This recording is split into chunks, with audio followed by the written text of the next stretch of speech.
Our first speaker is actually Jim Simpson. I don't know how many of you have read his books. He's really written some very important books.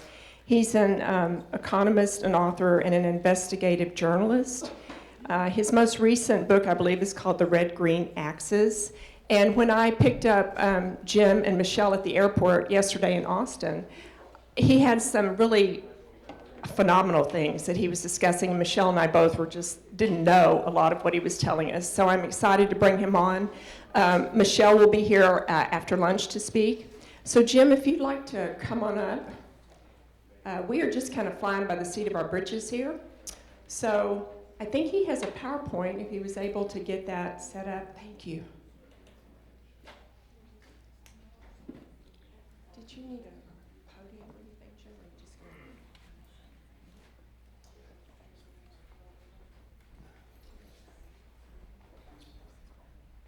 gonna... Thank you, Rebecca. Morning, everybody. Morning. How you all doing this morning? Very well. Yeah, you'll get over it.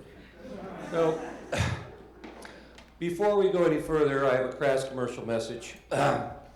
My book is The Red-Green Axis 2.0, an existential threat to America and the world. And it mostly goes into immigration and refugee resettlement. But it covers a lot of ground, some of which I'm going to go into today. I'm not going to talk a lot about immigration because there's other people doing that, especially Maria Espinoza, who I think should get the stage for that. But this book probably has more information about immigration and refugee resettlement in one place than practically any other thing that's been published to date. It's on the back. I charge $15 for this book. I have to be honest, you can get it at Amazon for $9 plus shipping. But I don't make a penny from selling it at Amazon. And frankly, I need the money. So I charge $15, and by buying it, you are supporting my work, supporting what I do, because I am totally self-employed, and this is one of the ways I scratch a living out of it. And I'm also willing to sign it for a modest additional fee. Kidding. But anyway, so it's on the back shelf. I hope you all get one. It is an incredibly good read, if I do say so myself modestly. And so without any further ado, we will move forward. But I gotta tell you something first. Gotta tell you, you know, I had a DNA test recently, and I found out that I'm 132,000th Cherokee. So I called my new BFF, Elizabeth Warren, and we decided that we were gonna make a visit to the Cherokee Nation, to our brethren, our sisters, and others, whoever may be there. And so we got in her white Cherokee and drove to the airport, where we flew off in my Piper Cherokee to the Cherokee Nation. And on final approach, as we were coming in, I couldn't believe it, the entire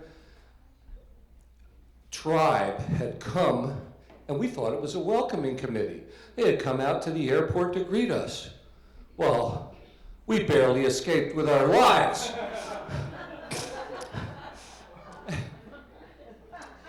And so, that's where we jump off here, folks.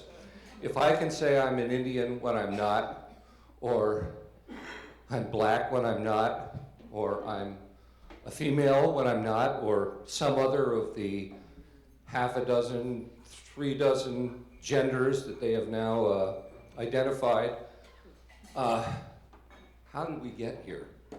How on earth did we get here? Well, my book, as I said, is called The Red-Green Axis. And what do I mean by that? Well, here's the red. Started with Marx, Lenin, you know those two people, right? Who's the guy in the middle? Anybody know who the guy in the middle is? No, don't ask a question. Either you know who he is or he isn't, don't. And nobody does, and that's not surprising. Here's the green, which I refer to green because green is a color very prominent in Islamic tradition. And the axis is an asymmetric strategy for military conquest. That is what it is. Don't think of anything that's going on today as anything other than that. And it doesn't matter if you're talking about the transgender issue, doesn't matter if you're talking about immigration, voting, welfare, you name it. It is all an asymmetric strategy to overtake our nation. And I'm going to get into that in depth. Of course, I only have 25 minutes, so I've got about 50 slides here, actually more, so I'm just going to go until they tell me to shut up. Here's a perfect example. Modern poster children for the red-green axis, the Squad, Ayanna Huffley, Ilhan Omar, of course AOC and Rashida Tlaib, but they don't even know that they are poster children for the red-green axis. It's a multi-front strategy. Mass immigration, silencing our voices. I'm going to talk a lot about that. Discrediting us, stealing elections. You can read the list here. And by the way, I'll make this PowerPoint available to anybody who wants it afterwards as a PDF. So, what is the red-green axis genesis? Well, like most things, it started with Marx. Now, this is a very interesting quote. Very few people have ever seen this.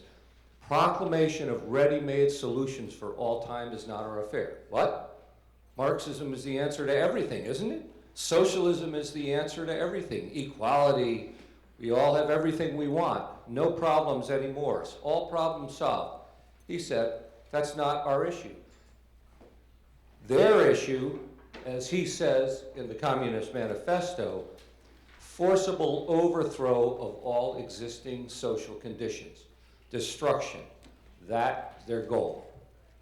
And in reaching that goal, he spoke of a ruthless criticism of everything existing. Ruthless criticism. Remember those two words. So, who is this guy? Sergei Nechayev. Anybody know that name? Who? Who does? Who said yep? Come on, hands. Who said yep? Ah, okay. Keep your mouth shut. I don't want you stealing my thunder, damn it. Excuse the language. So, Sergei Nechayev was a young anarchist. He formed a group called the Nihilists. And he took for himself the slogan, the ends justify the means. That's where it came from.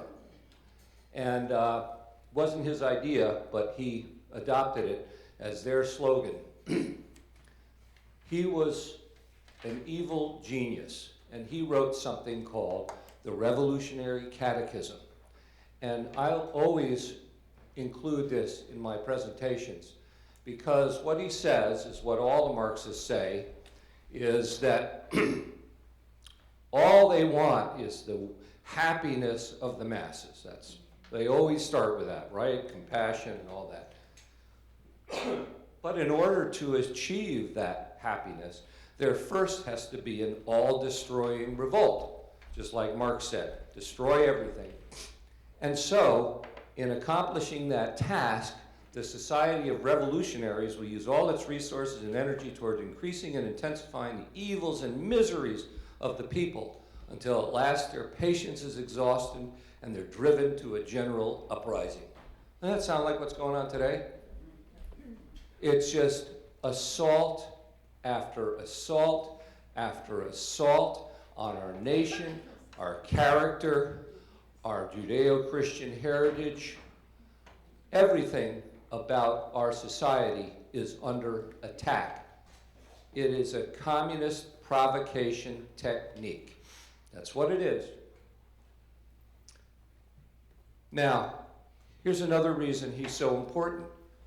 We think about all of the subsequent revolutionaries that came after them, and depending upon how well you know history, you may know of the Long March Through the Institutions, advocated by Antonio Gramsci, people like that. He thought it up.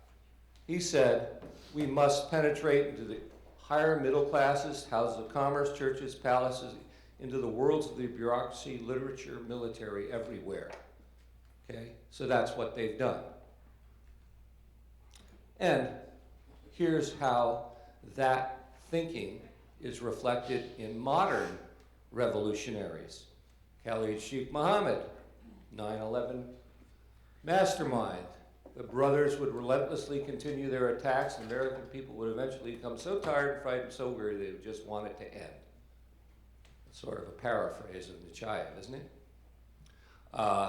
Who all remembers Soul on Ice, Cleaver, Eldridge Cleaver? Remember Eldridge Cleaver?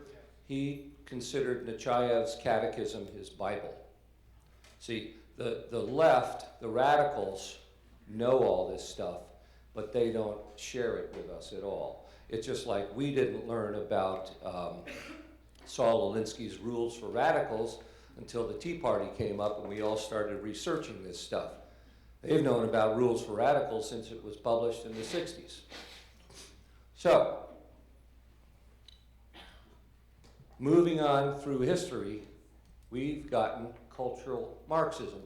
And who were the progenitors of that? Well, this guy, Willie Munzenberg, this guy, Georgie Luke Cox, would you trust your children alone in a room with him? And then Antonio Gramsci, okay. Willie Munzenberg, here's another guy nobody's ever heard of. He was called the Red Millionaire. He controlled a vast European empire of publications, theater houses, and it was all to push the Soviet line. He was a Leninist insider in Lenin's inner circle. And look who he influenced: Ernest Hemingway, Lillian Hellman, all these people. He was the one who sent a KGB assassin, actually, Otto Katz, to Hollywood to set up the Hollywood Anti-Nazi League. So in the 1930s, all the Hollywood communists joined the Anti-Nazi League as a cover, claiming to be anti-Nazi, when what they were really doing was pushing Soviet propaganda. And that was his idea. Look at what he says here. We must organize the intellectuals and use them to make Western civilization stink. Only then, after they have corrupted all its values and made life impossible, can we impose the dictatorship of the proletariat. Isn't that something? It's another paraphrase of Nechayev, corrupting the culture. But note here, I don't see anybody talking about how the proletariat is going to be the spear of the revolution, do you? No, it's the intellectuals. And why is that? You know, Thomas Sowell calls intellectual a job title, not a description, right? It's a job title. It's people who think they're smarter than everybody else, and they're so easily flattered because they're driven by ego. So they can be suckered into doing this stuff, and that is exactly what's happened at college, universities, and high schools, everywhere. You appeal to these people's egos, their sense of superiority, and you've got this ground army of people to indoctrinate your own children against you. That's what he was thinking. Look at what he says here. These are all his quotes. And you think the little guy's getting a lousy break. You're frightened by the racism, oppression of the working man. You believe in peace. You hate fascism. All this stuff is 1920s, okay? But this, any Antifa guy you pull off the street, or a lot of, you know, mainstream leftists say the exact same thing, right? That's what they say. You say it over and over again, and you say nothing more. You never call yourself a communist. Now, how about this guy? Oh, Georgie Luke Katz. He came up with the idea of using sex as a weapon. As the Minister of Culture in the Hungarian Soviet Republic in 1919, he created something that he called cultural terrorism. And guess what it was? Sex education to children, and a nationwide campaign telling women to leave their husbands and go out and sow their wild oats. 1919, conservative Christian Hungary. Okay? So he came up with that idea. And once again, he repeats what they all say: revolutionary destruction of society, only solution to cultural contradictions. So they're all really, their goal is destruction. And Gramsci, who really, people give him a lot of credit, but frankly, nobody knew about him because all of his prison notebooks that he wrote, he was in the, oh geez, what did I do now? Okay. He went to the Soviet Comintern meetings in the early 20s where he learned all this stuff from Munzenberg, who was a prominent speaker. And then he went back to Italy where he was promptly arrested and spent the rest of his life in jail. But he wrote something called the Prison Notebooks, where he talked about penetrating the institutions of culture. Now, who really thought up that? Nechayev did, right? And he learned about it through Munzenberg, through learning about, because Nechayev, Lenin loved Nechayev, and Lenin republished all of Nechayev pamphlets and advocated for him. Nechayev's Revolutionary Catechism was the blueprint for the Soviet Communist Revolution and all revolutions since. I forgot to mention that Nechayev included in that 3-page document, which you should look up, it's very easy to find, an order of execution for the different classes of society. And of course, the Soviets were the first ones to introduce that. It wasn't just random killing of people. They were picking out explicit components of society and murdering them, getting rid of them entirely. And they had an order of execution. Guess who would come first? I'm looking at you. Because we're all people who are implacably opposed to the revolution. We will fight it to our death. So why not just kill us and get it over with, right? And then they have other people. The next one I like is brutes undistinguished by their talent, who will conduct outrageous and I can't remember the exact term, abominable attacks that will push society towards revolution. And I think of illegal aliens that come across the border and commit mass murder and rape, raping children. I think of all the various things that happen. I think of the people who push open borders as people who are engaged in abominable acts against our society. People who push sex education to children, the latest in Texas schools. It's sadistic to do that to little children. And it's outrageous that we should be subjected to that and not expected to react. So we're put in the awful position of either sitting silent or just going nuts. And that's more communist provocation. Anyway, Gramsci wrote the Prison Notebooks. Guess who translated those notebooks finally in the 70s? Pete Goodegay's father, communist, hardcore communist. Yep. And so that's when people really started to learn about Antonio Gramsci, and he became popular with the New Left, the Students for Democratic Society. Cultural Marxism, where did it come from? Lukács and Munzenberg inspired the Frankfurt School, which is actually called the School for Social Research, centered in Frankfurt, Germany. And their entire purpose was to deconstruct Western society, calling for a ruthless criticism of everything existing. Now, in the 1930s, when Hitler took over, they had to flee. They were Jewish communists. They all had to flee. They were relocated to Columbia Teachers College in the 1930s through Edward R. Murrow, who was then director of the International Institute for Education, which took professors who were fleeing Nazis and put them institutes of higher education around the world. John Dewey, father of public education, facilitated their relocation at Columbia Teachers College. And look what they said about that. Gave the Institute for Social Research a lock on Teachers College. Its graduates filled more than 60% of all teaching and educational administrative posts in the country. Okay? So this poison was being taught to teachers who would become teachers. I mean, students who would become teachers. They created critical theory. And this is what it was all about. Critical theory called for a ruthless criticism of everything existing, that everything in Western culture, that is, primarily Christianity.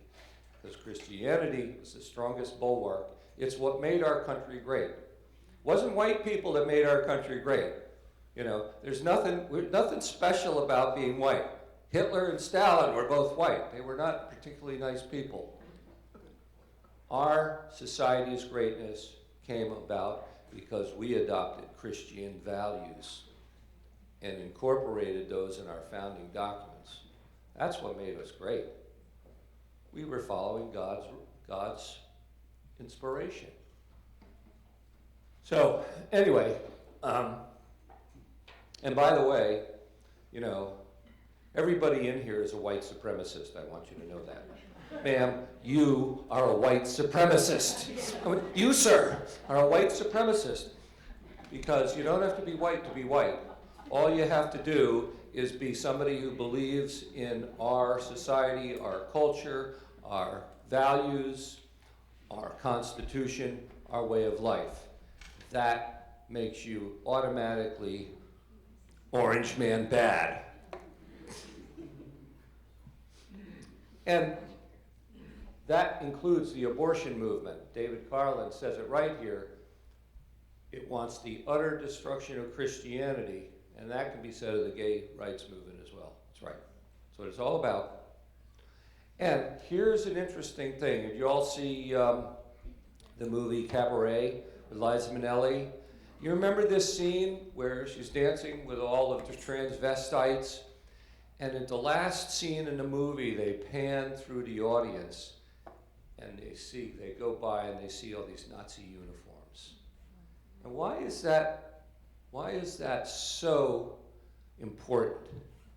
It's because when a society becomes so corrupted as it was, and this pre-war Germany was the most culturally degenerate country in Western Europe, largely as a result of the critical theorists, Frankfurt schools, constant pushing for cultural degeneracy.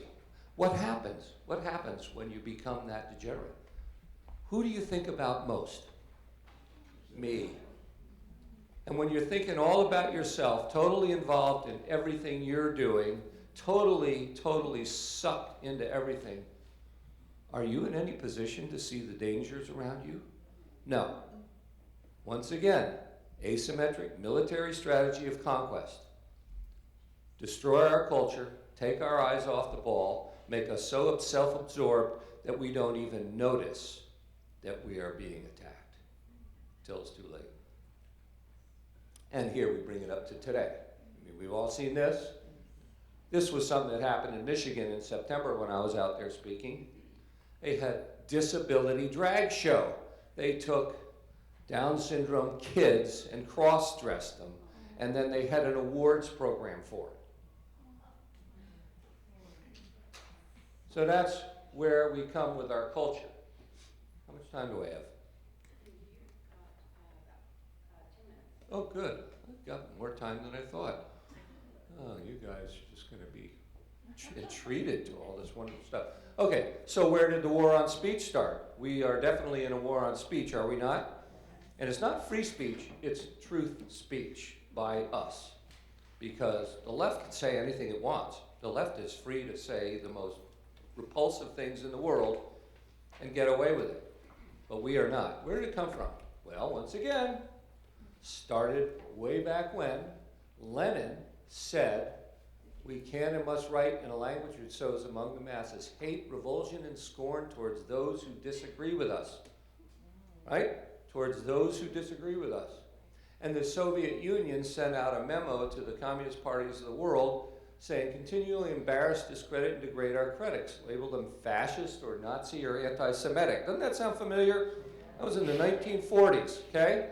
Associate those who oppose us with those that already have a bad smell. Okay? This was the 1940s. Now, who pushed this? More than anybody, the most consequential Frankfurt School professor, I believe, was Herbert Marcuse. Yes. He was young when he left Germany, but he became very influential. He's called the father of the New Left. He inspired creation of the Students for a Democratic Society. He influenced the Black Panther Party. He's been called the father of the sexual revolution. Why? Because he wrote a book called Eros and Civilization, where he advocated something called polymorphous sexuality and said that sex is a political act. And if you've read anything that Bill Ayers says, I can only stand a few sentences at a time. He talked about engaging in every kind of sex you can think of because it was a political act. He's credited with the slogan, make love, not war. And he created something, a concept called partisan tolerance. He didn't call it that. He wrote a essay called Repressive Tolerance, where he argued that American society, by its repressive nature, even though it had a First Amendment, that First Amendment was a throwaway because no matter what they said, nobody was going to pay attention to them because, after all, we're a racist, sexist, oppressive, capitalist, imperialist society. We should never pay any attention to what the left has to say. Of course, we might add, we don't pay attention to them because they're nuts. They say nothing that is absolutely correct at all. Wrong about everything. But he advocated intolerance towards us, even towards thought, even thinking anything other than what they think. And I know a guy who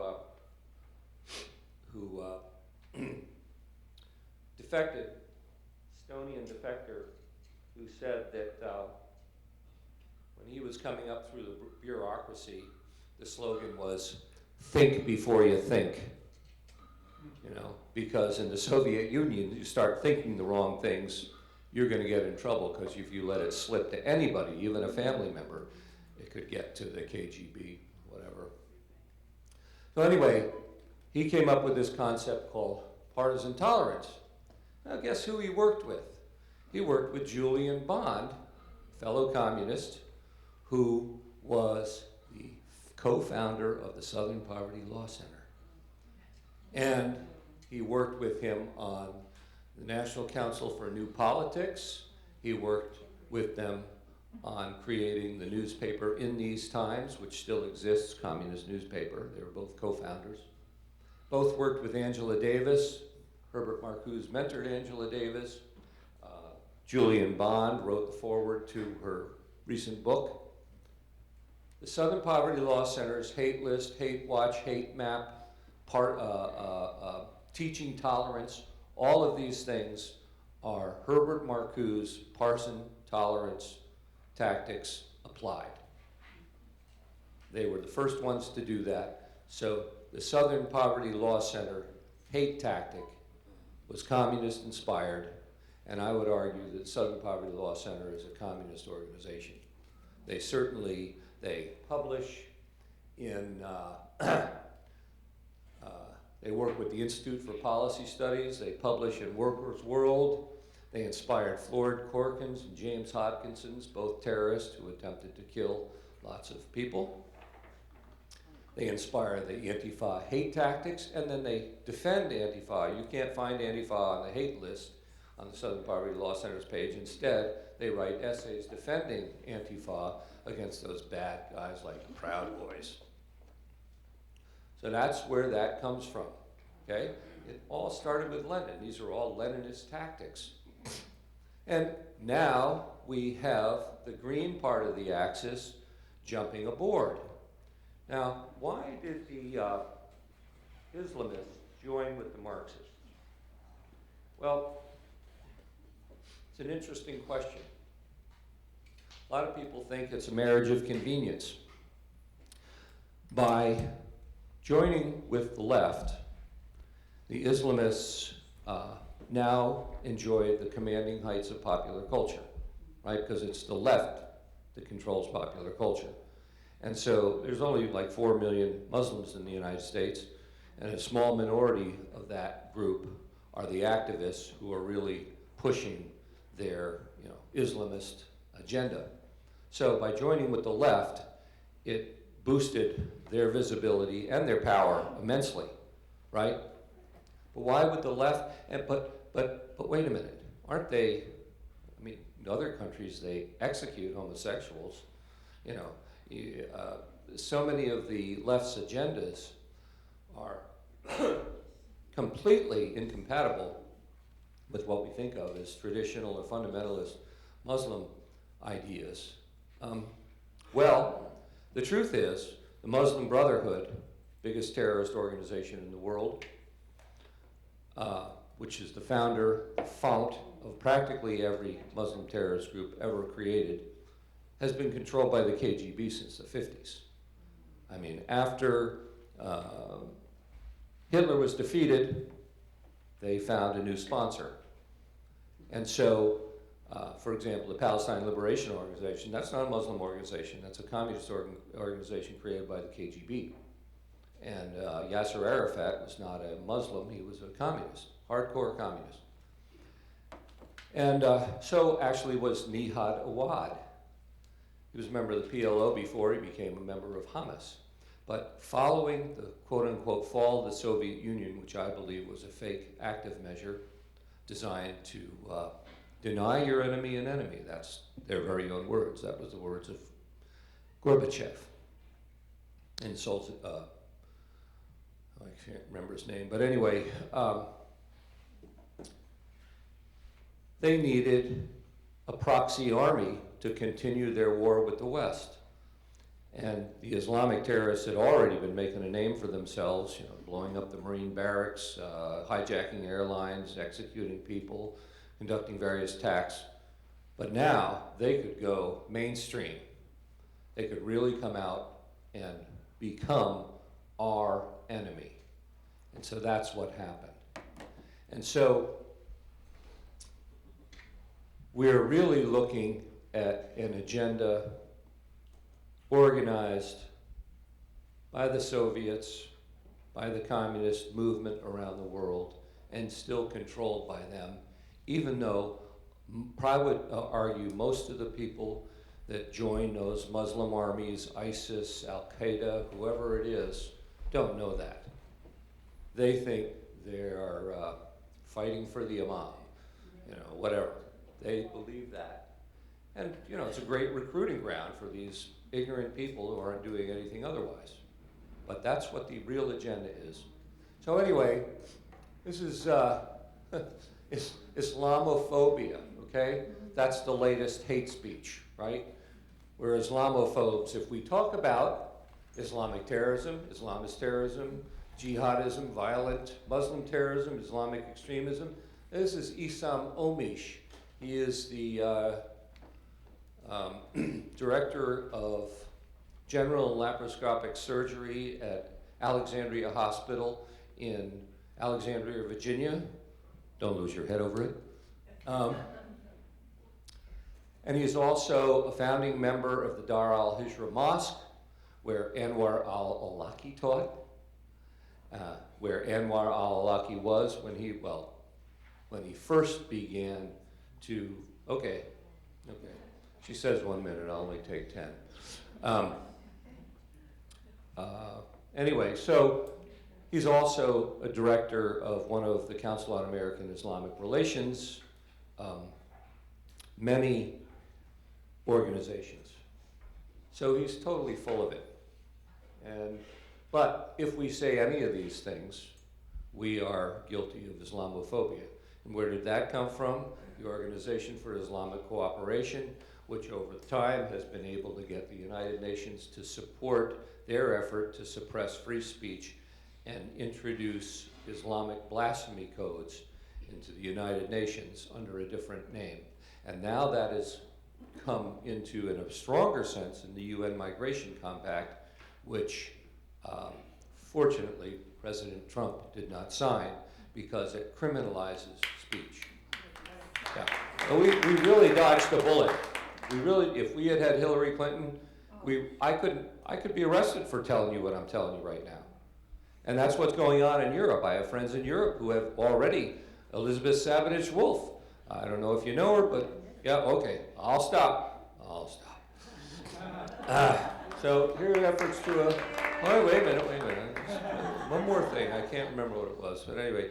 All right, and see, now you see why my Indian name is Long Wind, right? All right, so I'll stop there, and if we have time for questions, I guess I'll take questions, or we will wait until later. I don't know, what are we gonna do? Okay, oh good, for later. Okay, I'm done, darn.